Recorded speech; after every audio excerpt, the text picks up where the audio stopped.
Verzeih.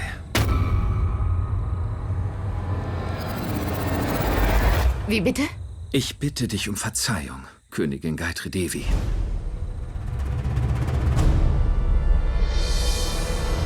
Wer bittet mich denn um Verzeihung, mein Mann, oder?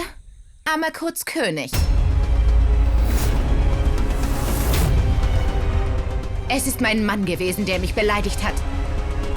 Es war übrigens auch mein Mann, der meine Treue anzweifelte. Sagt es mir. Ich habe mich schon entschuldigt.